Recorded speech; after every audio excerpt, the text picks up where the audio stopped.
Every 4 years, the Boise, Idaho Amity Stake puts on an Aaronic Priesthood camp, a combined statewide high adventure.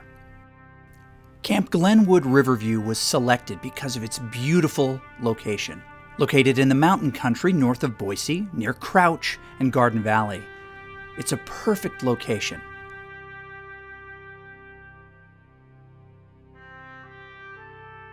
It allowed the stake and leaders from each ward to get the boys from 14 to 18 out of their normal environment, away from electronics and the stress of being a teen, to be with their leaders, with each other, to have the opportunity to watch a river flow by, and just to slow things down a bit. Each young man was called to a mission: Frankfurt, Germany; San Antonio, Texas, Spanish-speaking; Brazil, Portuguese-speaking; Lisbon, Portugal, according to Bishop Whitwer, real Portuguese; Tahiti, French Tahitian-speaking; Cebu, Philippines, Tagalog-speaking; Washington, D.C., Spanish-speaking; Barcelona, Spain, Spanish-speaking; and Baltimore, Maryland, Portuguese-speaking. Whether foreign or domestic, all young men learned some of their language. As soon as the young men arrived, they began with their missions, working through rotational activities. Show you guys how to win a battle and march your legs. So hot. Oh, you barely did it. Oh, you barely did it.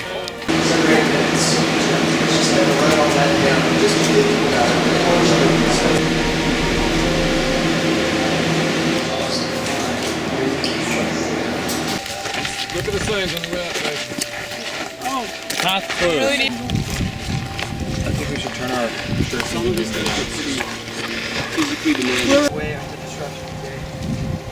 And find so great had been my iniquities that the very thought of coming into the presence of my God brought me.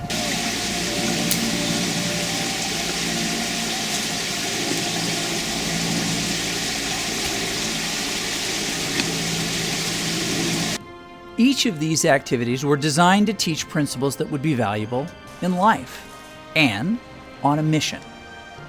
Topics like faith, attitude, work, and even a physical activity on how to hold to the rod. Okay, just let go and just I'll lead you where you need to get to, okay?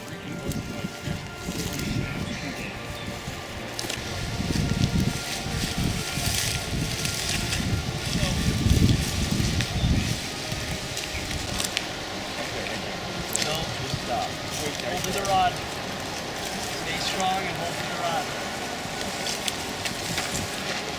Let go of it. Let go of the rod. While all the activities were meant to leave a mark on each of the young men and their leaders, there was one activity that was designed to leave a mark on the camp itself. In the work activity, each of the boys participated in one small piece of a project they had no idea what it was for. They would saw wood, they would move rocks, and eventually they realized that they were building bridges. Because like in a mission and in life, you may not always get to see the results of your hard work. The boys created 2 bridges that became instrumental for rescue workers just a day later. Oh, yeah, and stand on the ones that you guys are drilling, because then it stays still. Still. Using no metal in their construction, these bridges will last for years up in the Idaho wilderness. Hey,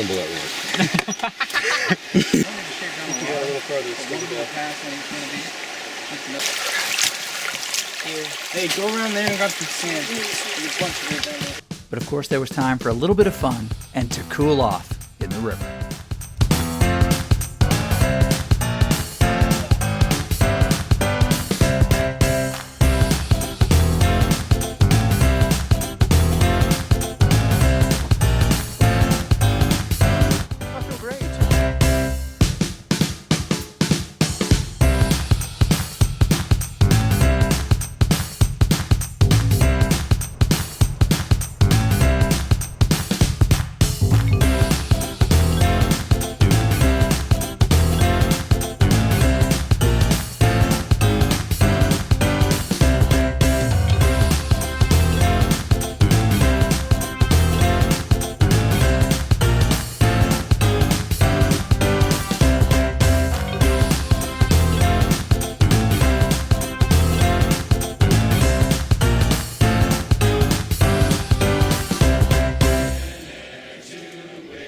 In just 2 days' time, the young men and their leaders had done hard things.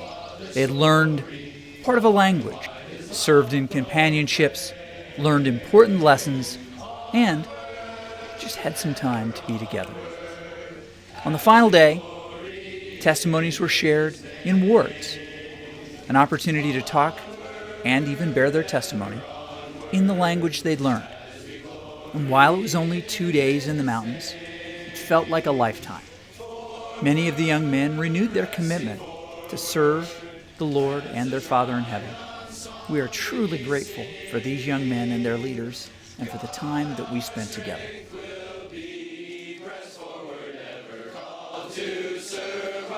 Spanish! Ready? Go!